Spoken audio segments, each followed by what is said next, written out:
Mi nombre no importa. Lo que importa es que sobreviví.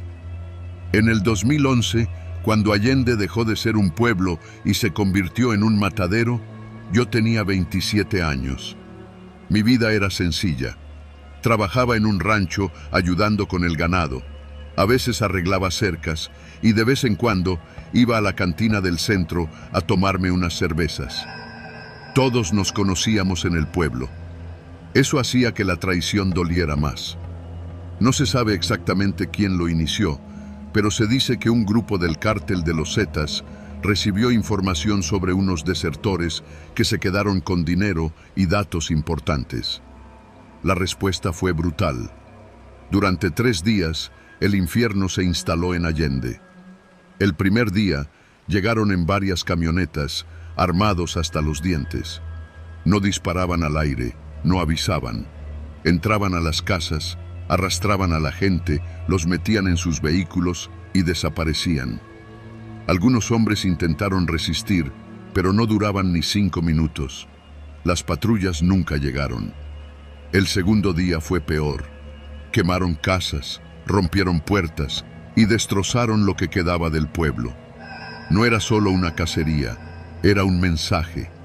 Las familias enteras desaparecían. Vi con mis propios ojos cómo sacaban a un hombre, lo arrodillaban frente a su esposa y le pegaban un tiro en la cabeza. A ella se la llevaron. Nunca más se supo de ella. El tercer día, el pueblo era un cascarón. Calles vacías, olor a pólvora y carne quemada.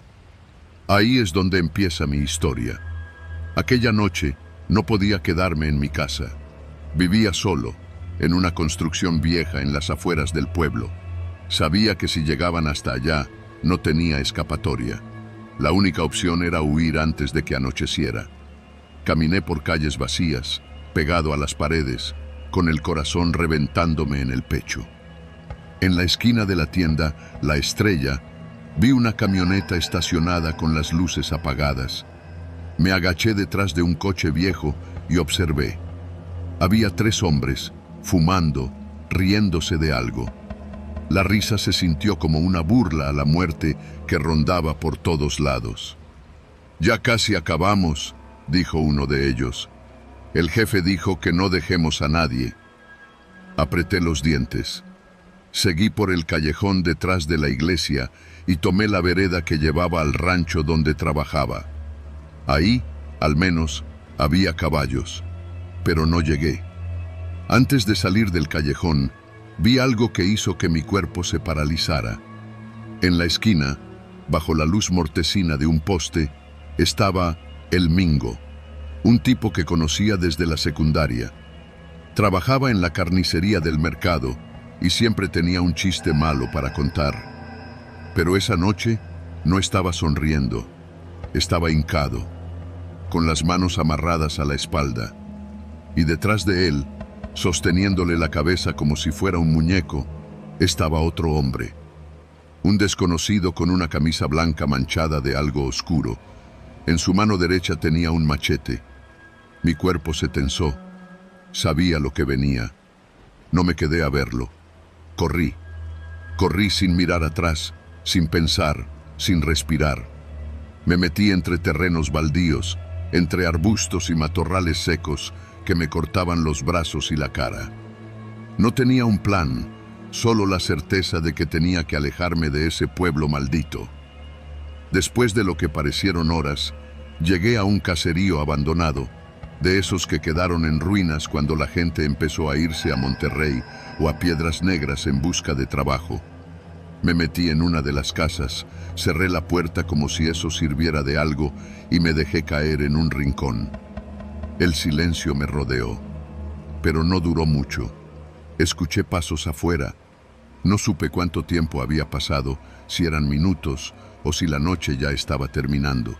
Solo supe que alguien estaba ahí, caminando lentamente por la calle polvorienta.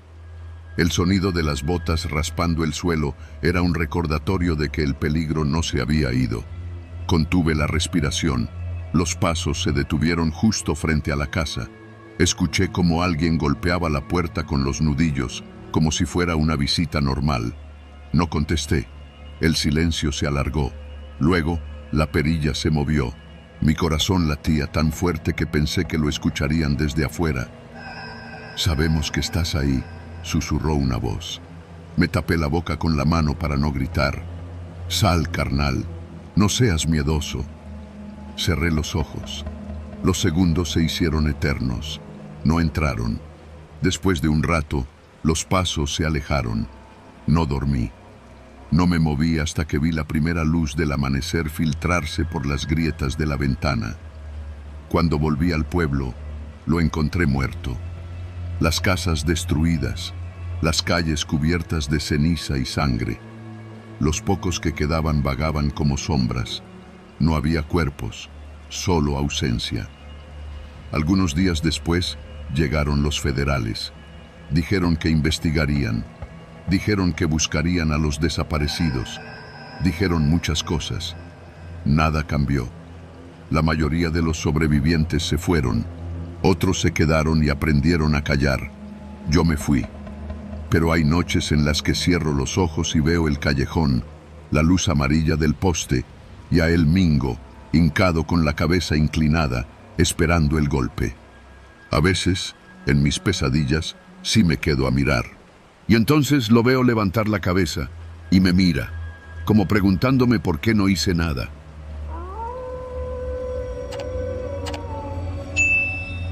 No era la primera vez que hacía ese recorrido. Desde hacía meses, cada 2 semanas me subía a un autobús en Reynosa para viajar hacia Ciudad Victoria. Nunca había tenido problemas. Me sentaba cerca de la ventana, ponía música y me dejaba llevar por la monotonía del camino. Pero aquella noche de noviembre, todo fue diferente. Recuerdo que salimos de la terminal poco después de las 10 de la noche. El autobús iba casi lleno. Había familias, estudiantes, trabajadores que regresaban a casa. Yo llevaba una chamarra ligera y una mochila con lo esencial. Estaba cansado, así que apenas nos adentramos en la carretera, apoyé la cabeza en el vidrio y cerré los ojos. No sé cuánto tiempo dormí, pero me despertó el murmullo inquieto de algunos pasajeros. Abrí los ojos y noté que el autobús iba mucho más lento de lo normal. Miré por la ventana. Estábamos en una carretera solitaria. El asfalto parecía tragarse la luz de los faros. No había casas ni postes de luz, solo el monte oscuro y la silueta de unos cuantos árboles a los lados. «¿Por qué nos detenemos?», preguntó una mujer unas filas adelante. Nadie respondió. El chofer seguía conduciendo, pero su postura estaba tensa. Miré alrededor. Varios pasajeros ya estaban despiertos, intercambiando miradas de incertidumbre. Algunos revisaban sus teléfonos, pero no había señal. Entonces lo vi. A unos metros, sobre la carretera, había un auto atravesado. Las luces intermitentes parpadeaban en la oscuridad. A un lado, un hombre hacía señas con las manos. Llevaba ropa oscura y parecía nervioso. «No mames», murmuró el tipo que iba en el asiento de al lado. El autobús se detuvo. En ese instante, el instinto me gritó que algo estaba mal.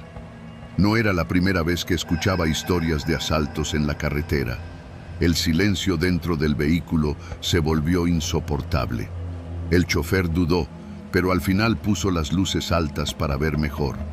El hombre seguía haciendo señas. Fue entonces cuando notamos que no estaba solo.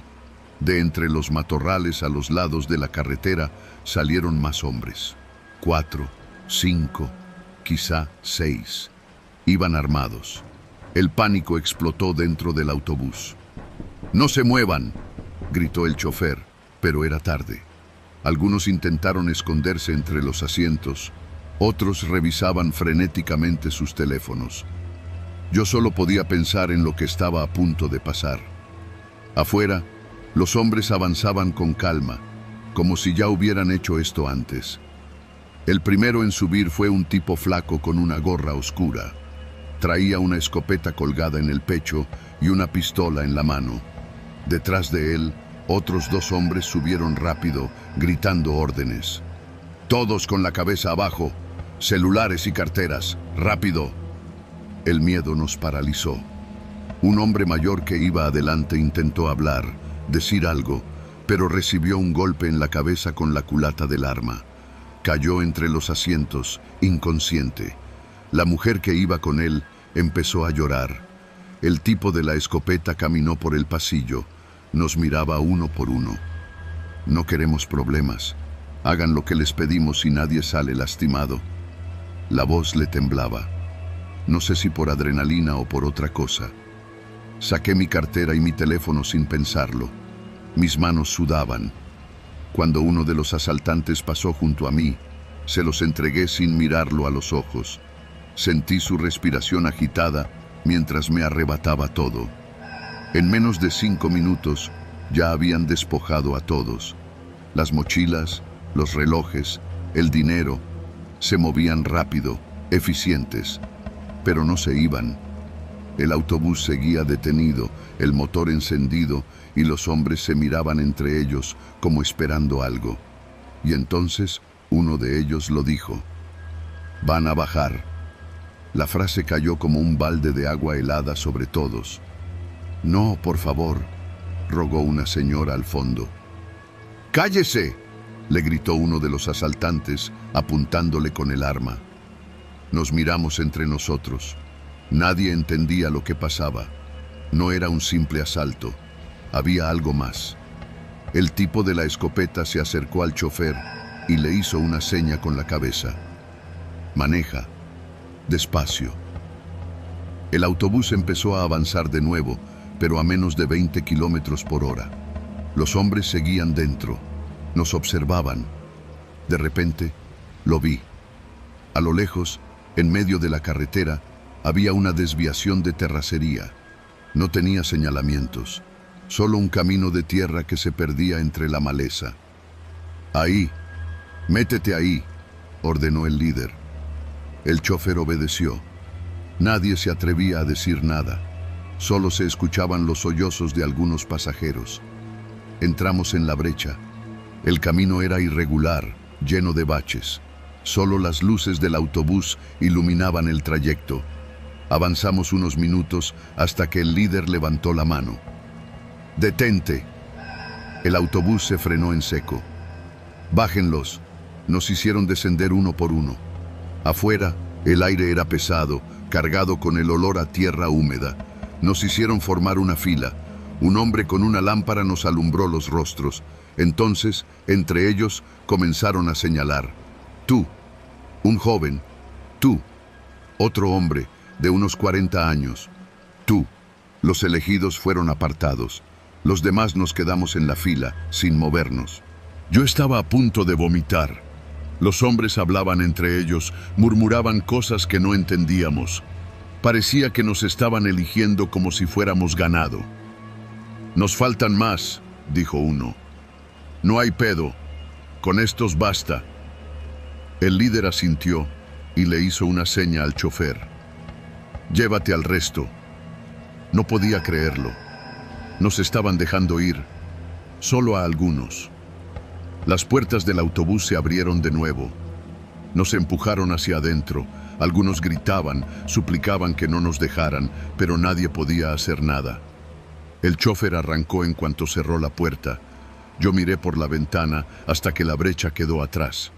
Nunca volvimos a ver a los que se quedaron. La noticia salió 2 días después. Encontraron cuerpos en un rancho cerca de San Fernando. No daban nombres, solo cifras. Yo nunca hablé de esto con nadie, porque en este país a veces la única forma de sobrevivir es el silencio.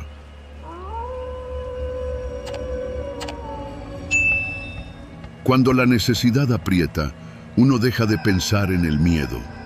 Eso me repetía mientras manejaba por aquella brecha en medio de la nada, un camino polvoso que ni siquiera aparecía bien en el GPS. Había aceptado un encargo que me pagaría bien, llevar a un grupo de 4 migrantes guatemaltecos desde la frontera hasta un punto seguro en Reynosa. Solo tenía que hacer eso, sin preguntas, sin hablar demasiado. El contacto me dejó claro que debía usar esa ruta secundaria para evitar retenes. Me pasó un adelanto en efectivo y un mensaje con las coordenadas exactas. Si ves algo raro, no te detengas, decía el último mensaje. Al principio, todo parecía tranquilo. Era de noche y la brecha estaba desierta. Solo el sonido del motor y el vaivén de la camioneta rompiendo la tierra seca. Los pasajeros iban en silencio, con miradas cautelosas. El más joven, un chico que no debía pasar de los 16 años, iba apretando un rosario entre los dedos. ¿Falta mucho?, preguntó uno de ellos. No, ya casi llegamos, mentí. La verdad es que no tenía idea. El camino era interminable y cada curva se veía igual a la anterior. De pronto, a unos metros adelante, los faros iluminaron algo que me hizo frenar de golpe. Una camioneta quemada. El metal aún reflejaba rastros de calor, como si hubiera ardido recientemente. Los cuerpos calcinados a su alrededor parecían parte del paisaje, figuras deformes fusionadas con la ceniza. Los migrantes comenzaron a murmurar entre ellos, pero los callé. No nos bajamos, no nos detenemos. Intenté rodear el vehículo, pero en cuanto puse la marcha, las luces de una patrulla estatal aparecieron detrás de nosotros. Sentí que el aire se volvía denso. Bajaron 3 hombres armados. Uno de ellos, un policía con el uniforme empolvado, nos apuntó con una linterna y me hizo una señal con la mano. «Baja, chofer». Obedecí con las piernas temblorosas.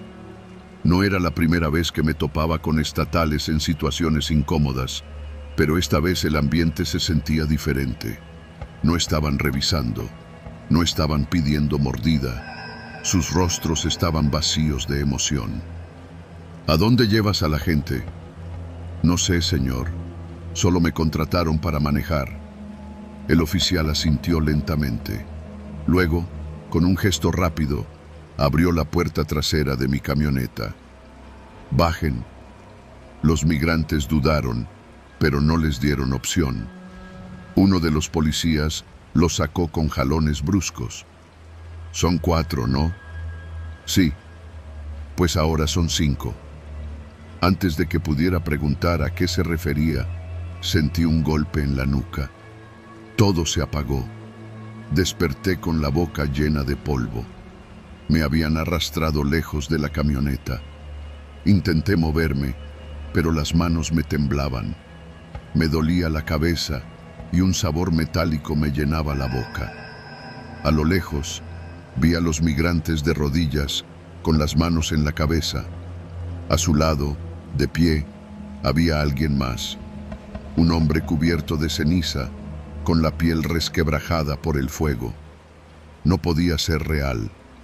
Uno de los policías le habló, como si fuera uno de ellos.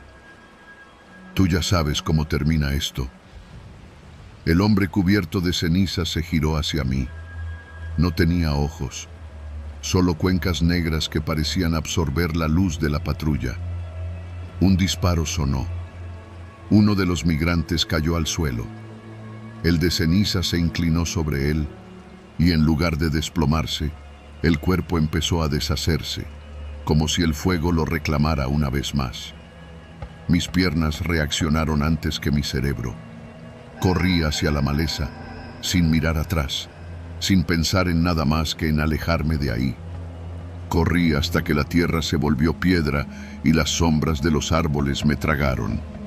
Detrás de mí, los disparos continuaban. No supe cuánto tiempo estuve huyendo. Solo recuerdo el sonido del fuego, del metal crujiendo. Cuando al fin encontré una carretera, caí de rodillas. Un tráiler se detuvo y el conductor bajó corriendo hacia mí. «¿Qué te pasó?» No supe qué responderle. Lo último que vi antes de desmayarme fue el reflejo en el parabrisas del tráiler. En la brecha, al borde del camino, 5 figuras cubiertas de ceniza nos miraban, esperando a que alguien más tomara la ruta equivocada.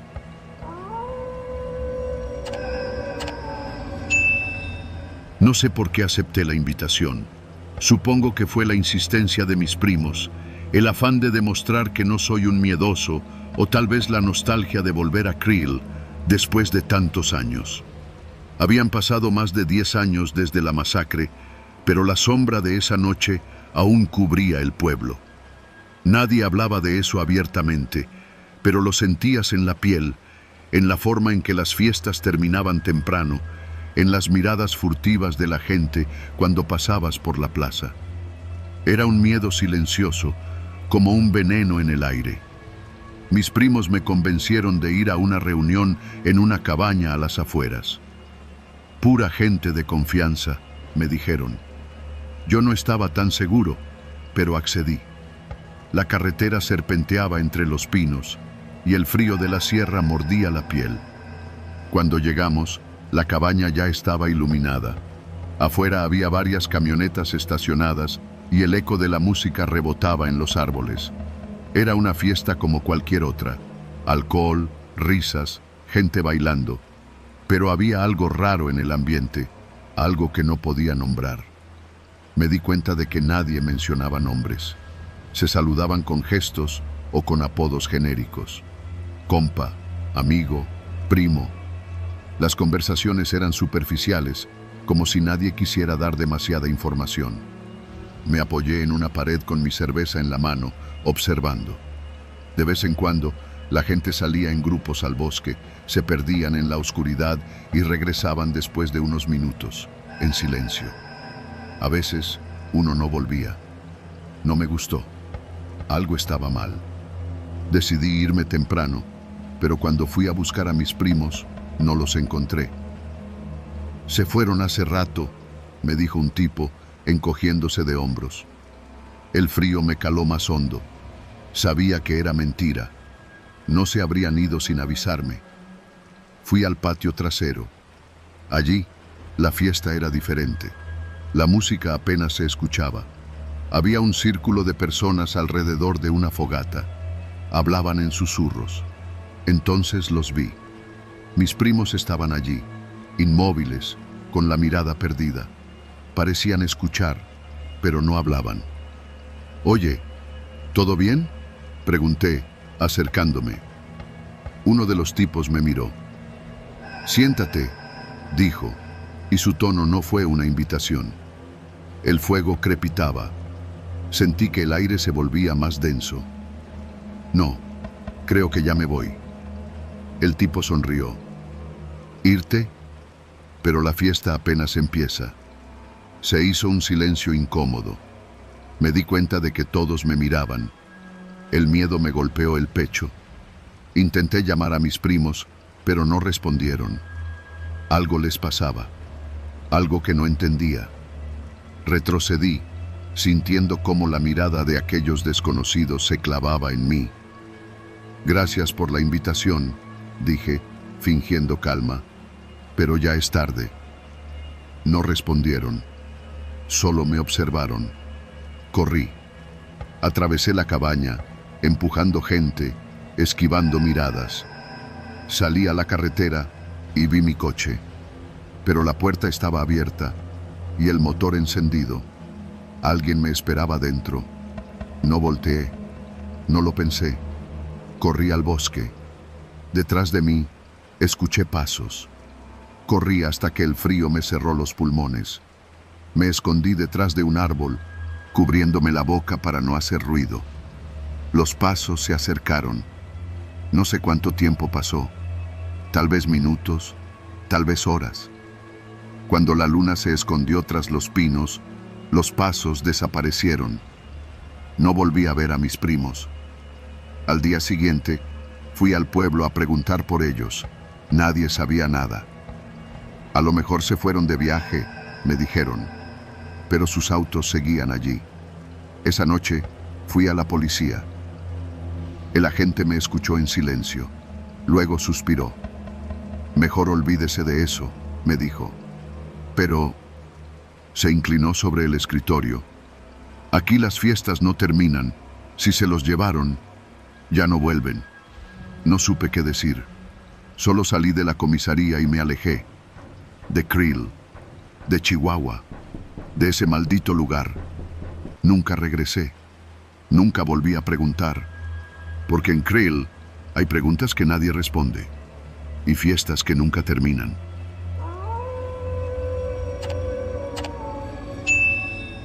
Las llantas de la camioneta levantaban el polvo seco del camino. El sol estaba en su punto más alto y el calor era sofocante. La Mora, una pequeña comunidad en el norte de Sonora, se extendía ante nosotros como un puñado de casas desperdigadas en un paisaje árido y hostil. Mi nombre es Luis y viajaba con mi esposa, Elena, y nuestros 2 hijos, Matías y Sofía. Íbamos en caravana con mi cuñada y su familia. 3 camionetas, una detrás de otra, avanzando por el camino rural que nos llevaba de Bavispe a La Mora. El trayecto era largo y monótono, pero lo conocíamos bien. Lo habíamos recorrido muchas veces para visitar a nuestros parientes. Lo que nunca habíamos sentido antes era esa extraña tensión en el aire, como si algo nos estuviera acechando desde la maleza. Elena iba en el asiento del copiloto, con la mirada fija en la carretera. ¿Te has fijado en que no hemos visto a nadie en todo el camino?, preguntó en voz baja. Miré por el espejo retrovisor. Las otras 2 camionetas seguían nuestro ritmo, pero más allá de eso, la carretera estaba vacía. Ni un solo coche, ni un alma en kilómetros. Solo el viento seco arrastrando polvo y el sol rajando la tierra. Es raro, admití, pero ya casi llegamos. En la radio de la camioneta, las voces de los niños llenaban el silencio con risas y conversaciones sin sentido. Me reconfortaba escucharlos, pero mi pecho seguía sintiéndose pesado, como si una piedra me aplastara el esternón. Entonces, a lo lejos, vi algo que hizo que mi sangre se helara. Una camioneta estaba detenida a un costado del camino, con las puertas abiertas de par en par. Era una SUV negra, de esas que usan los grupos criminales para patrullar las carreteras rurales. No había nadie a la vista, pero algo en la escena me dio mala espina. «No me gusta esto», murmuró Elena, apretando los puños sobre sus piernas. Tomé la radio y hablé con los demás. «Hay un vehículo abandonado en la orilla del camino. Manténganse alerta». Mi cuñado respondió con voz tensa. «Lo veo. No nos detengamos». Seguimos avanzando, reduciendo la velocidad, con los motores retumbando en el aire caliente. Cuando pasamos junto a la camioneta, miré hacia adentro. Había sangre en los asientos. Un nudo se me hizo en la garganta. No dije nada, pero Elena también lo vio. Me tomó la mano y la apretó con fuerza. «Luis, acelera».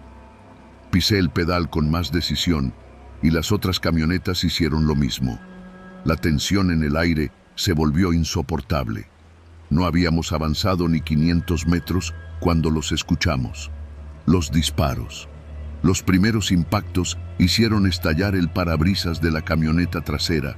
Un estruendo seco, un sonido que cortó el aire como un latigazo. Luego, todo fue caos. «¡Bájense!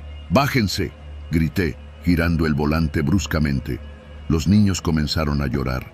Elena los cubrió con su cuerpo mientras yo salía y sacaba mi pistola de la guantera. El suelo temblaba con las ráfagas de balas. Las camionetas quedaron atrapadas en un infierno de fuego. Mi cuñado intentó acelerar para salir de la emboscada, pero otra ráfaga perforó los neumáticos y el motor murió en el acto. La camioneta quedó atravesada en el camino. Corrimos hacia la maleza, tirándonos al suelo, tratando de escondernos. Matías y Sofía temblaban de miedo, cubriéndose los oídos. «No hagan ruido», susurré, abrazándolos con fuerza. Desde nuestro escondite pudimos ver cómo los sicarios se acercaban. Eran 5 o 6 hombres, todos armados, con los rostros cubiertos. Uno de ellos se asomó dentro de la camioneta de mi cuñada. «No hay nadie vivo aquí», dijo con una voz fría, como si estuviera hablando del clima. Pero sí había alguien. Mi cuñada y sus hijos estaban dentro. «¡No!». Elena intentó levantarse, pero la sostuve con todas mis fuerzas. No podíamos hacer nada, no podíamos delatarnos. El hombre se rió y encendió un encendedor. «Que se quemen con su cochecito». El fuego comenzó a devorar la camioneta con un rugido voraz. El olor a gasolina y carne quemada nos golpeó como un puño en la cara. Matías se tapó la boca para no gritar. Los sicarios comenzaron a registrar la zona. Buscaban sobrevivientes. Nos aplastamos contra la tierra, conteniendo la respiración. Podía escuchar los pasos acercándose. Uno de ellos pateó los arbustos a solo un par de metros de donde nos escondíamos. «Revisen bien. Si dejaron chamacos vivos, hay que acabarlos». Elena me miró con lágrimas en los ojos. Sabía lo que eso significaba. Mi mente iba a 1000 por hora. No podía dejar que nos encontraran. Entonces, tomé la única decisión que podía salvarnos. Le hice una señal a Elena y a los niños para que se quedaran quietos. Luego, me levanté lentamente con las manos en alto. Los sicarios voltearon de inmediato. «¡Aquí hay uno!», gritó uno de ellos, apuntándome con su rifle. Mi corazón latía con tanta fuerza que sentí que se me iba a salir del pecho. «No disparen», dije con voz firme. «Estoy solo». Los hombres se miraron entre sí. «¿De dónde vienes?», preguntó el que parecía ser el líder. «Soy de aquí», mentí. «Solo venía de paso». El hombre frunció el ceño. «¿Eres mormón?», negué. «Soy de Bavispe. No tengo nada que ver con ellos». Se quedaron en silencio por un momento. Luego, el líder hizo un gesto con la cabeza. «Lárgate. No queremos testigos». No me lo pensé 2 veces. Caminé lentamente, sin mirar atrás, hasta que estuve lo suficientemente lejos. Cuando los perdí de vista, me desvié y regresé por el otro lado hacia donde estaban Elena y los niños. Nos tomó horas llegar a la mora, caminando por el monte, cargando a los niños cuando sus piernas ya no podían más. Cuando finalmente vimos las primeras casas del pueblo, rompí a llorar. Sabía que habíamos sobrevivido, pero también sabía que nunca volveríamos a ser los mismos. Los cuerpos quedaron en la carretera. El fuego consumió todo rastro de lo que habíamos perdido. ¿Y nosotros? Nosotros seguimos adelante con un peso en el alma que nunca se iría.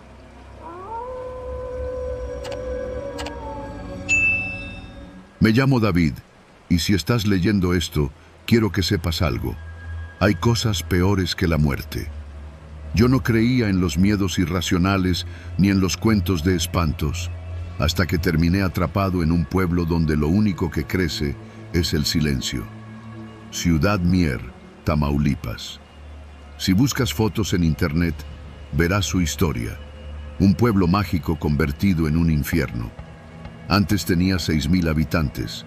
Ahora es un cementerio sin tumbas. Lo que pasó allí entre 2009 y 2010 no necesita explicación. Si vivías en el norte del país, sabías lo que significaba una guerra entre cárteles. Fui a Ciudad Mier por una estupidez, un negocio rápido. Me dedico a comprar y vender autos usados, algunos con papeles dudosos, nada grave. Un contacto me dijo que había una camioneta Ford Lobo 2010 abandonada en una casa allá, con llaves y todo. Bastaba con recogerla y llevármela. Fácil dinero. Viajé solo. Mi primo Iván, que solía acompañarme en estas cosas, me dijo que ni de loco entraba a Mier, que si el ejército había tomado el control del pueblo, seguro algo seguía mal, que no valía la pena por un maldito vehículo. Pero yo soy terco. Salí de Monterrey al amanecer y llegué a Ciudad Mier poco antes del anochecer. La carretera era larga y solitaria, sin casi un alma en el camino. El único sonido era la radio del coche, que de vez en cuando interrumpía la música con noticias sobre desapariciones. La violencia en el estado nunca había cesado del todo. Cuando pasé el letrero de Bienvenidos a Ciudad Mier, me recibió una escena fantasmal. La mayoría de las casas estaban en ruinas, ventanas rotas, paredes con agujeros de bala y anuncios viejos de campañas políticas deslavados por el sol. No había niños jugando, ni tiendas abiertas, ni perros callejeros. Era un pueblo abandonado por completo. Según mi contacto, la camioneta estaba en una casa cerca de la plaza central. Avancé por calles llenas de escombros y restos de muebles quemados. De vez en cuando, veía sombras moviéndose dentro de casas saqueadas. Gente que nunca se fue, o tal vez que nunca pudo irse. Cuando llegué a la dirección, encontré la camioneta en el garaje de una casa destrozada. Me bajé, revisé rápido y confirmé que tenía llaves. Subí y giré el encendido. Funcionó. En ese momento debí largarme de ahí, pero algo me detuvo. Frente a la casa, en la calle vacía, había un auto estacionado. Un Nissan Altima negro, con las puertas abiertas. No había nadie adentro. Aún más raro, el motor estaba encendido. Miré a los lados. Nada. Nadie. Solo el sonido del motor al ralentí y el viento seco arrastrando polvo. Tuve la mala idea de acercarme. Miré dentro del Altima. En el asiento del copiloto había una mochila abierta con un teléfono aún encendido. Tenía el WhatsApp abierto con la última conversación en la pantalla. Ya estoy aquí. No veo a nadie. Espera en el coche. No te bajes. No mames. ¿Qué es eso? Voy a ver. Ese último mensaje tenía 1 minuto de haber sido enviado. Tragué saliva. Me giré, revisando la calle. Algo estaba mal. Algo me estaba viendo. Me subí a la Ford y metí reversa. No iba a quedarme a averiguar qué le había pasado al dueño del Altima. Pero cuando di vuelta en la esquina, vi otra camioneta estacionada en medio del camino. Era una Suburban blanca, con las luces encendidas. Tenía las puertas abiertas, igual que el Altima. Frené en seco. Miré por el espejo retrovisor. El Nissan ya no estaba. Me froté los ojos, el pulso acelerado. No era posible. No esperé más. Aceleré por una calle paralela buscando la salida del pueblo, pero a cada cuadra que avanzaba algo se repetía. Autos detenidos, con puertas abiertas y luces encendidas. En algunos aún sonaban los motores. Era como si la gente se hubiera bajado de golpe y desaparecido. Finalmente, vi la carretera. El cartel de "Gracias por su visita". Metí el pie en el acelerador. Pero justo cuando estaba por salir, algo apareció en el espejo retrovisor. No era un auto, era gente. Decenas de personas en la calle, todas de pie, mirando en mi dirección. Inmóviles. No tenían rostros, o al menos no podía verlos con claridad. No quise mirar más. No sé cómo llegué de regreso a Monterrey. Cuando desperté, la camioneta estaba en la cochera de mi casa. No recordaba haber conducido toda la noche. Intenté llamar a mi contacto, pero su número no existía. Busqué información sobre Ciudad Mier en noticias recientes. No encontré nada nuevo, pero un foro de Reddit tenía una historia que me puso los pelos de punta. Un usuario contaba que su tío había entrado a Mier en 2012 a buscar algo que había dejado en su antigua casa. Nunca salió. Los soldados entraron días después y encontraron su coche con el motor encendido. Las puertas estaban abiertas. Y lo peor, dentro del auto encontraron su teléfono, con la última conversación de WhatsApp en la pantalla. Ya estoy aquí. No veo a nadie. Espera en el coche. No te bajes. No mames. ¿Qué es eso? Voy a ver. Cerré la laptop. No volví a hablar del tema. No volví a vender autos. Y si alguna vez tienes la estúpida idea de entrar a Ciudad Mier, recuerda esto. Nunca te bajes del coche.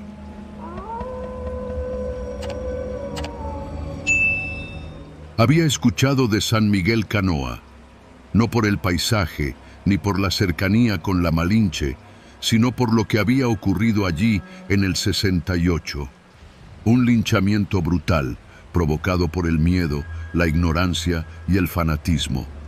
No era un cuento de terror, había sucedido. Hombres y mujeres, convencidos de hacer lo correcto, asesinaron a forasteros que solo buscaban refugio de la lluvia. Los masacraron, los arrastraron por las calles. Yo no creía en los fantasmas, pero sí en la memoria de los lugares. Y algo en mí sabía que un sitio marcado por tanta violencia nunca se limpia del todo. Era finales de noviembre cuando llegué a Puebla por trabajo. Me pidieron cubrir una historia sobre las comunidades indígenas que aún conservaban su forma de vida tradicional, y el nombre de San Miguel Canoa apareció entre las recomendaciones. Iba con la intención de entrevistar a los habitantes, pero también con la morbosa curiosidad de pisar aquel suelo manchado por la historia. Salí en la tarde desde el centro de Puebla en un carro rentado. Me habían dicho que, si quería hablar con la gente, tenía que hacerlo temprano. Los forasteros no eran bienvenidos de noche. Cuando llegué, la luz anaranjada del sol cubría los tejados y las calles de terracería. La iglesia dominaba el pueblo desde lo alto y la plaza tenía un aire detenido en el tiempo. Hombres de sombrero y mujeres de trenzas gruesas me miraban con desconfianza. Pregunté por alguien que pudiera hablar conmigo sobre las tradiciones de la comunidad. Me mandaron con el viejo Eugenio, un anciano que vendía pan desde la ventana de su casa. Los de la ciudad no vienen aquí si no es por dos razones, me dijo, partiéndome un bolillo en las manos. O quieren morbo o vienen por trabajo. ¿Usted qué busca? Trabajo, respondí. El viejo sonrió condescendiente. Váyase antes de que caiga la noche, advirtió. Intenté hacerle más preguntas, pero el hombre se cerró en sí mismo, como si algo en su memoria lo alejara de la conversación. Seguí preguntando por el pueblo. Me hablaron de la milpa, de las fiestas patronales, de la devoción a los santos. Pero en cuanto mencionaba el linchamiento, la gente se iba. Me di cuenta de que era un tema que seguía siendo un tabú. Cuando el sol comenzó a bajar, decidí que era mejor irme. Caminé de regreso al carro, pero antes de llegar, un hombre se me acercó. Era más joven que Eugenio, pero tenía la misma expresión cansada. ¿Usted viene por la historia de los muertos?, me preguntó en voz baja. Asentí. No debería preguntar sobre eso. Los que no vivimos esa noche la hemos escuchado de nuestros padres y abuelos. La sangre se secó, pero el pueblo no olvida. No busco problemas, dije. Solo quiero entender qué pasó. El hombre miró hacia los lados, asegurándose de que nadie lo viera hablando conmigo. Si de verdad quiere saber, vaya a la Casa Roja al final de la calle, susurró. Allí se escondieron los muchachos. Allí los mataron. Me agradeció y se fue rápido, como si temiera ser visto conmigo. Por un momento, consideré irme, pero el impulso de ver la Casa Roja era más fuerte. Caminé hasta el final de la calle, donde se levantaba una construcción antigua, de muros de adobe pintados de un rojo desteñido. La casa parecía abandonada. Empujé la puerta. Cedió con un crujido. Adentro, el aire era denso, con un olor a madera vieja y humedad. La luz de la tarde apenas iluminaba las habitaciones vacías. Caminé por el suelo de tierra endurecida. Había marcas en las paredes, arañazos profundos en la madera de la puerta trasera. Me estremecí. Se escuchó un golpe en el techo. Volteé de inmediato, con el corazón latiendo con fuerza. Tal vez era el viento, algún animal, o tal vez no. Dio otro golpe, y luego otro. Parecía que algo pesado caminaba sobre las tejas. Salí de la casa de inmediato, tropezando con una piedra al llegar a la calle. Me levanté rápido y corrí al auto. Cuando me giré, vi una figura en la entrada de la Casa Roja. No distinguí su rostro, pero estaba allí, inmóvil, mirándome. No lo pensé dos veces. Arranqué el coche y salí del pueblo sin mirar atrás. No eran fantasmas, no eran espectros. San Miguel Canoa No era un pueblo embrujado, era un pueblo que recordaba.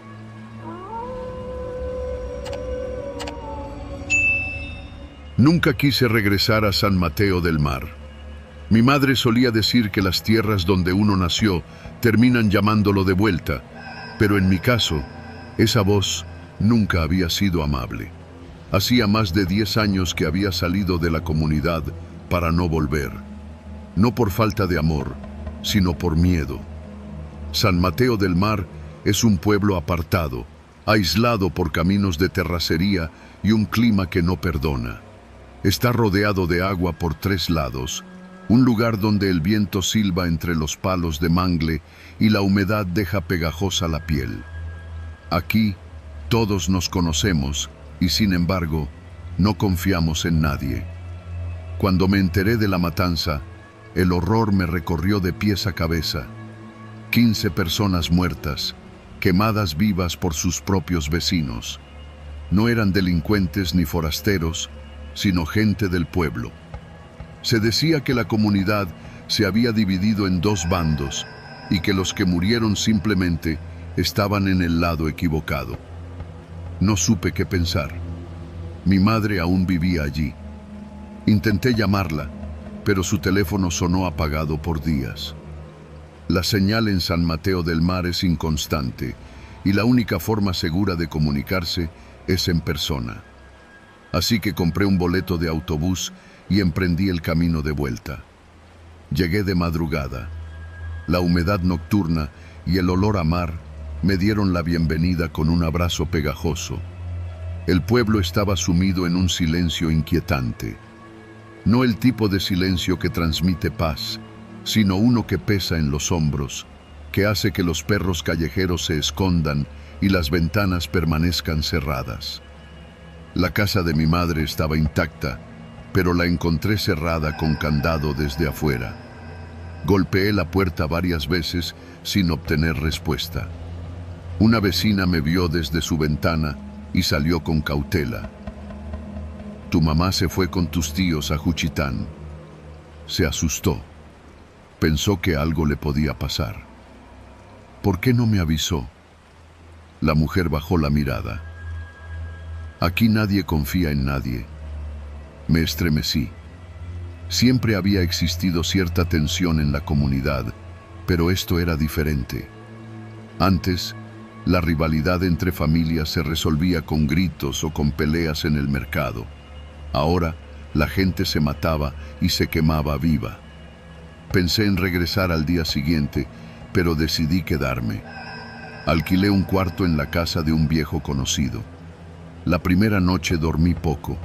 A pesar del calor, sentí un frío que no venía del aire, sino de los recuerdos que parecían empaparlo todo. Al amanecer, caminé por el pueblo. Los vecinos evitaban mirarme a los ojos.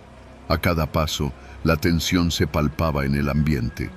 Nadie hablaba de la masacre, pero su sombra estaba en todos lados. En los rostros cansados, en los negocios cerrados, en los niños que ya no jugaban en la calle. Esa tarde me aventuré a la plaza, donde todo había sucedido. Lo que vi me heló la sangre. Las paredes aún tenían marcas de hollín. La ceniza se había llevado por el viento, pero el olor a quemado persistía, mezclado con algo más espeso, algo que recordaba a carne carbonizada. Había manchas en la tierra que no se borraban con la lluvia. Cerré los ojos por un momento y entonces escuché un sonido que hizo que mi estómago se apretara. Risas. Abrí los ojos y vi a un grupo de niños jugando cerca de las marcas del fuego. Corrían, gritaban y reían, como si no supieran lo que había pasado allí. Pero entonces vi a uno de ellos, un niño de unos 10 años que no jugaba. Estaba parado junto a las manchas negras en el suelo, con la mirada fija en mí. No decía nada, solo miraba. Algo en su expresión me inquietó. No era curiosidad, era otra cosa. Me di la vuelta y me fui. Esa noche volví a mi habitación, pero no pude dormir. No dejaba de pensar en ese niño, en su mirada, en la forma en que se quedó inmóvil entre las sombras de la plaza. A eso de las 3 de la madrugada, escuché algo en la calle. Gritos. Me levanté de un salto y me asomé por la ventana. Un grupo de personas corría en la distancia, llevando palos y machetes. Las sombras alargadas de las antorchas danzaban sobre las paredes de las casas. No era la primera vez. La rabia aún estaba viva en San Mateo del Mar. Me quedé quieto, conteniendo la respiración. Afuera, los pasos se alejaron. Entonces, en la penumbra, vi algo que me paralizó. En la esquina de la calle, a contraluz del fuego, estaba el niño. No corría, no gritaba, solo miraba. Me alejé de la ventana y traté de convencerme de que era mi imaginación. Pero entonces, una voz me susurró desde la oscuridad de la habitación. Los que quemaron a otros, también serán quemados. Me giré de golpe, pero no había nadie. El miedo se instaló en mi pecho como un peso imposible de sacudir. Al día siguiente, empaqué mis cosas y me fui. Nunca volví a San Mateo del Mar. El pueblo sigue allí, pero yo sé que algo en él murió aquella noche de junio. Algo que nunca volverá a ser como antes, y sé que el niño sigue allí, en las sombras de la plaza, esperando, porque la memoria del fuego nunca se apaga.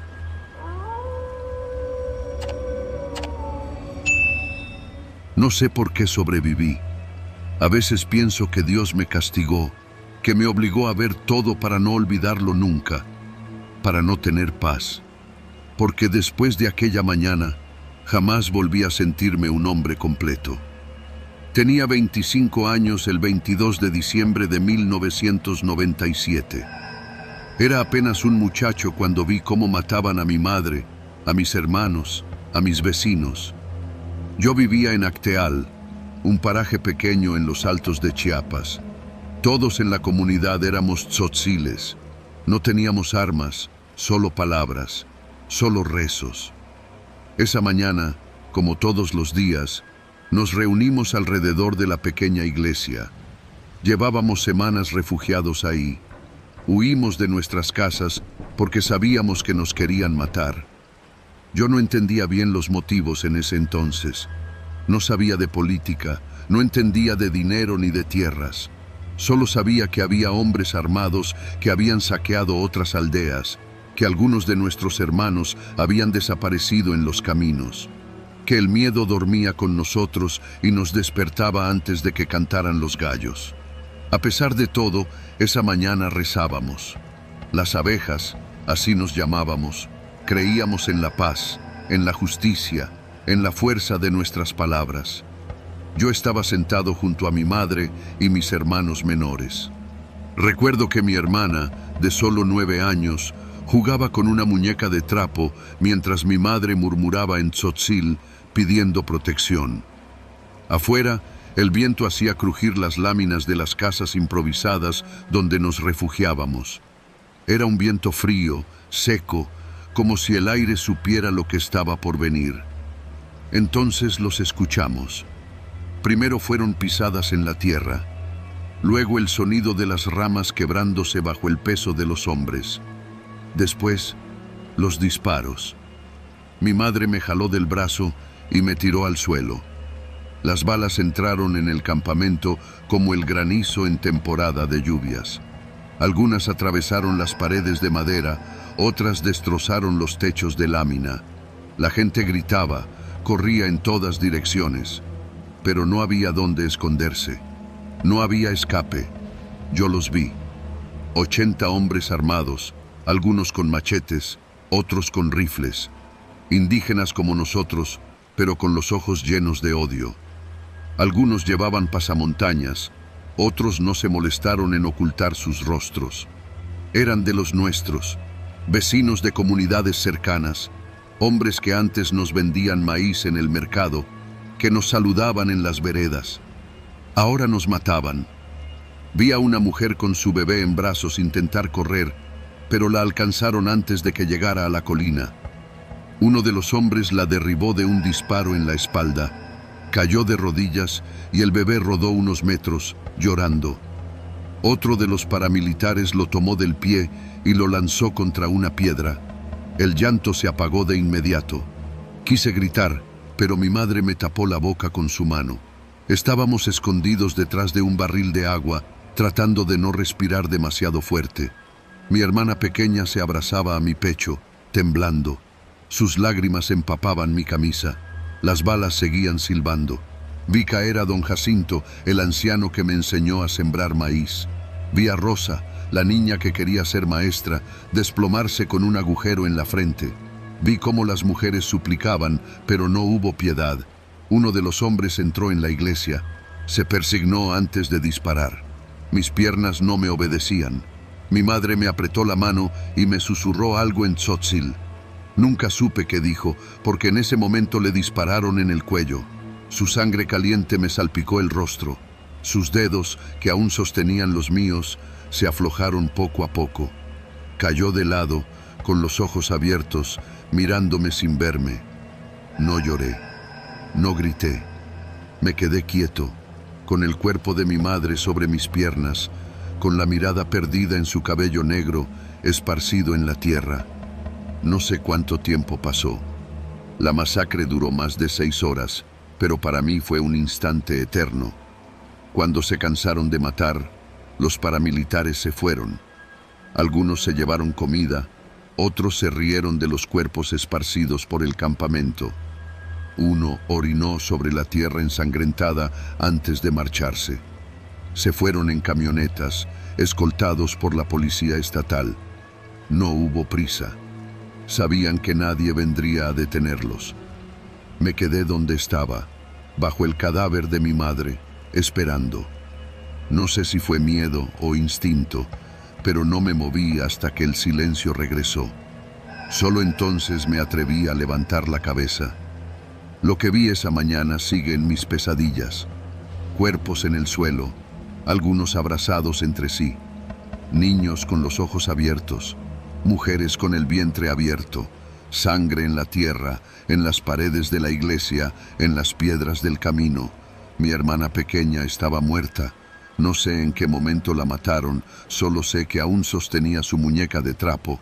Se la quité de las manos con dedos temblorosos. Era el único pedazo de ella que podía conservar. Me levanté con dificultad. Mis piernas estaban entumecidas. Caminé entre los cuerpos, evitando pisar los rostros conocidos. Me temblaban las manos. Quería hacer algo, ayudar a alguien, pero no quedaba nadie con vida, solo yo. Me quedé de pie en la puerta de la iglesia. El aire olía a sangre y pólvora. Miré hacia la colina, esperando ver a alguien, esperando escuchar pasos, pero el mundo entero parecía haberse callado. No sé cuánto tiempo estuve ahí. Horas, tal vez. Hasta que llegaron otros hombres, no paramilitares, sino de la comunidad. Nos encontraron a los muertos y a mí. Un hombre me tomó del brazo y me preguntó algo, pero no pude responderle. Mi voz se quedó atrapada en esa mañana. Aún sigue atrapada ahí. Han pasado muchos años. Ya no soy un joven, pero sigo recordando. Sigo soñando con los disparos, con la sangre de mi madre en mis manos, con los hombres armados que desaparecieron sin castigo, porque ellos siguen ahí afuera. Algunos con cargos en el gobierno, otros en sus casas, viviendo sin remordimientos, porque a nadie le importó lo suficiente, porque Acteal sigue esperando justicia.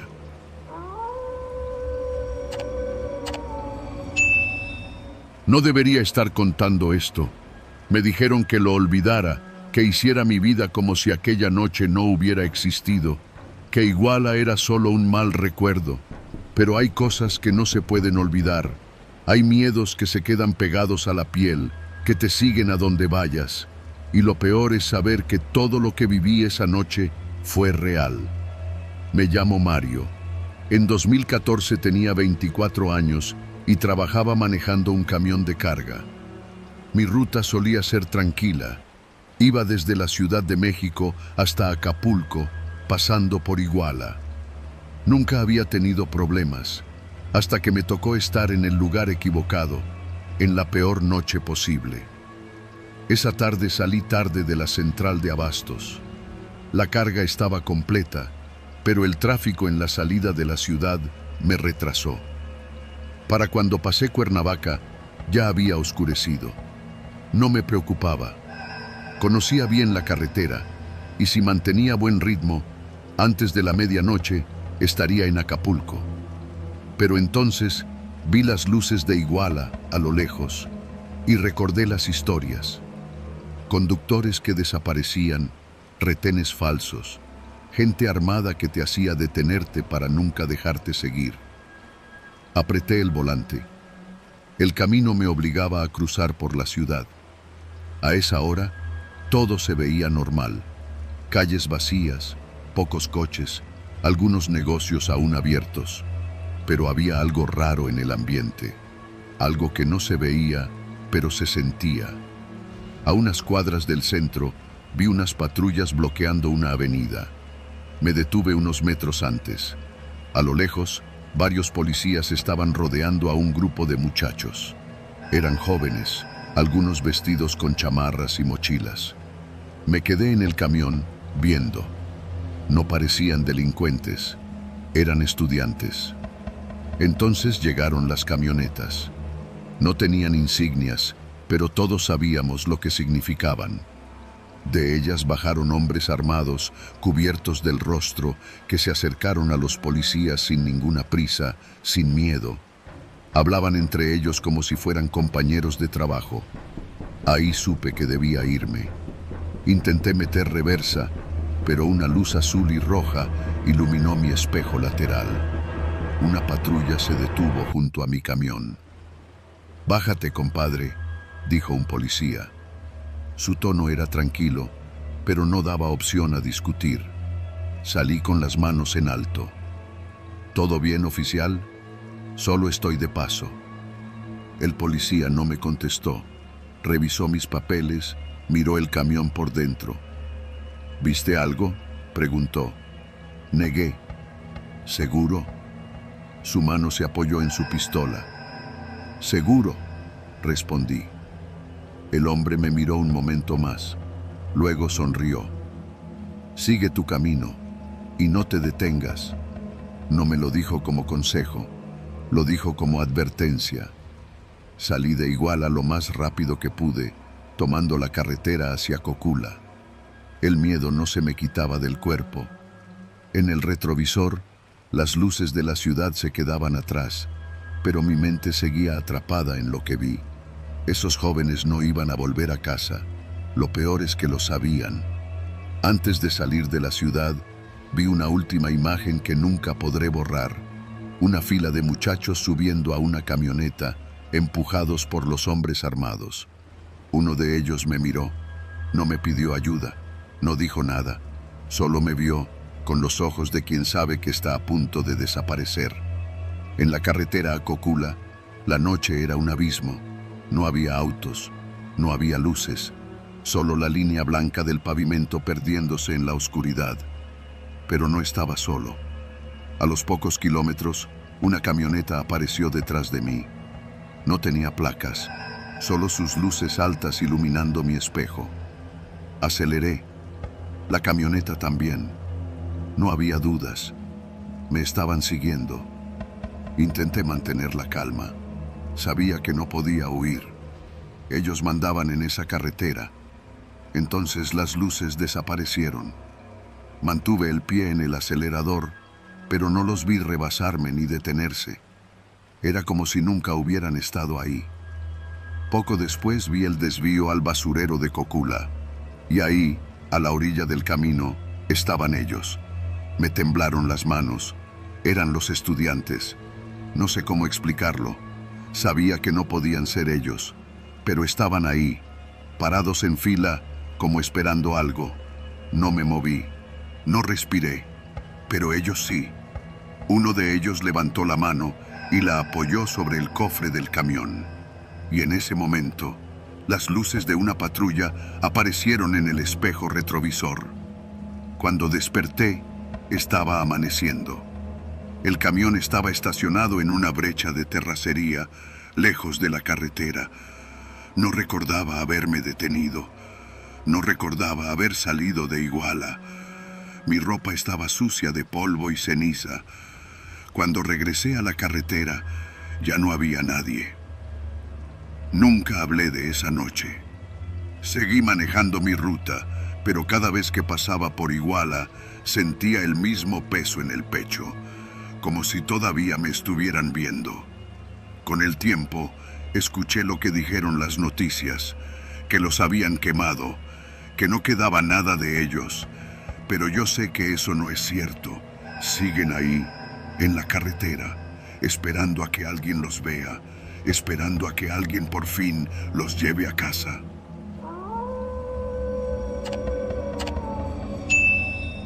Mi nombre es Rodrigo. En el 2014 trabajaba como chofer de un camión de carga. No era un trabajo difícil, pero sí peligroso.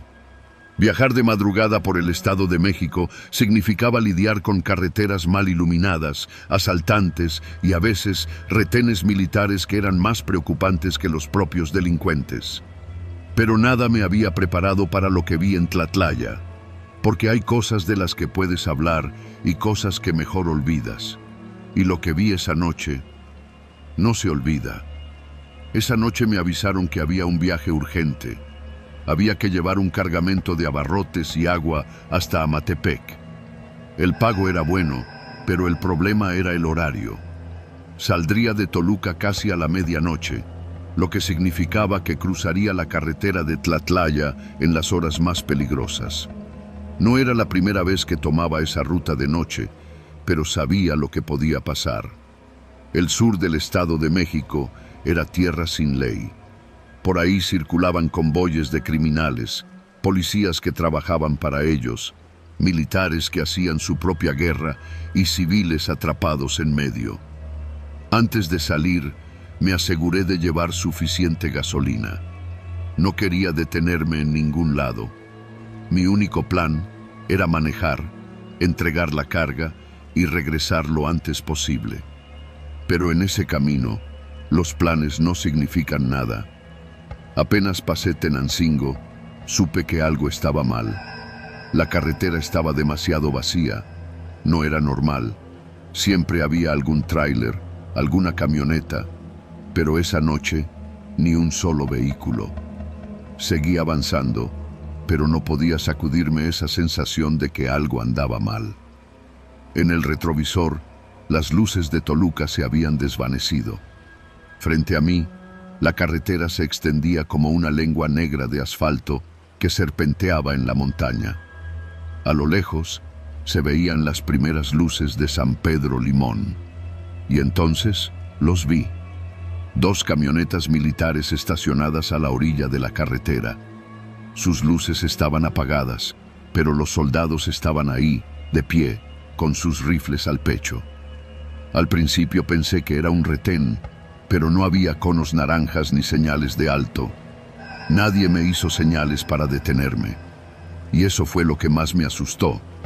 Los retenes normales detenían coches. Los retenes que no eran retenes, mejor no saber. Seguí avanzando. Ya estaba en la zona donde empiezan los desvíos de terracería, donde los caminos secundarios llevan a ranchos escondidos entre los cerros. Y entonces la vi.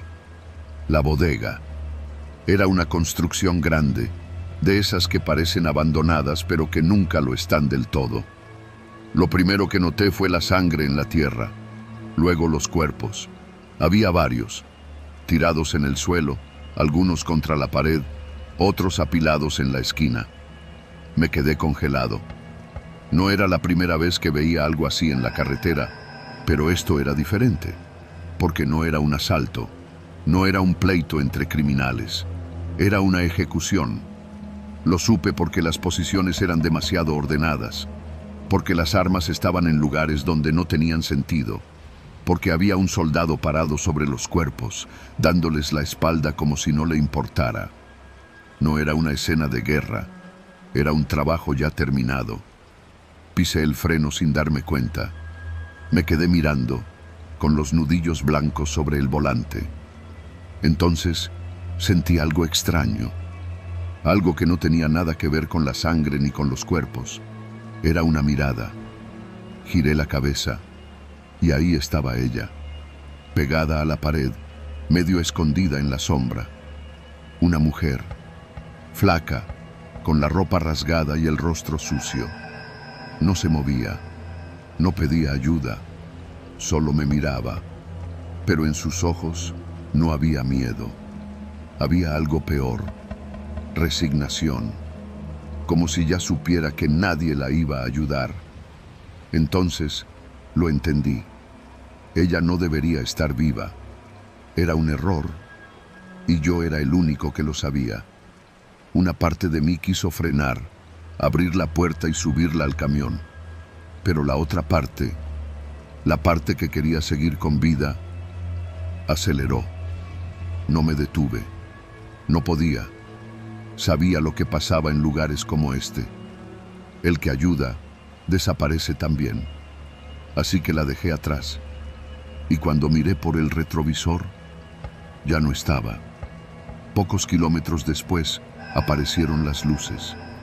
Una camioneta me estaba siguiendo. No tocaban el claxon, no hacían señales. Solo estaban ahí, en mis espejos, siguiéndome a la misma velocidad. Tragué saliva. Sabía lo que significaba. Si me alcanzaban, no había nada que hacer. Seguí manejando, como si no supiera que estaban ahí, como si todo fuera normal. Pero mis manos estaban tan sudadas que apenas podía sujetar el volante. Entonces, poco a poco, las luces se apagaron y la camioneta desapareció. Cuando llegué a Amatepec, no dije nada. Entregué la mercancía, firmé los papeles y fingí que todo estaba bien. Pero esa noche no dormí. Me quedé en mi cuarto de hotel, con los ojos clavados en el techo, pensando en la mujer, en lo que significaba haberla visto, en lo que significaba haberla dejado ahí. A la mañana siguiente, la noticia salió en la televisión. Enfrentamiento en Tlatlaya, 22 abatidos. Pero yo había estado ahí. No hubo enfrentamiento, no hubo balacera. Los mataron, los acomodaron. Y contaron una historia que nadie podía contradecir, porque los muertos no hablan. Nunca supe qué pasó con la mujer. Nunca apareció en la lista de muertos, ni en la de sobrevivientes. Era como si nunca hubiera existido. Pero yo la vi, y ella me vio a mí. Y cada noche cuando cierro los ojos, la sigo viendo. No me dice nada, no me reclama nada, solo me mira. Y sé que algún día, cuando ya no pueda más, tendré que decir la verdad, porque en Tlatlaya los que ven demasiado o aprenden a callar o desaparecen también.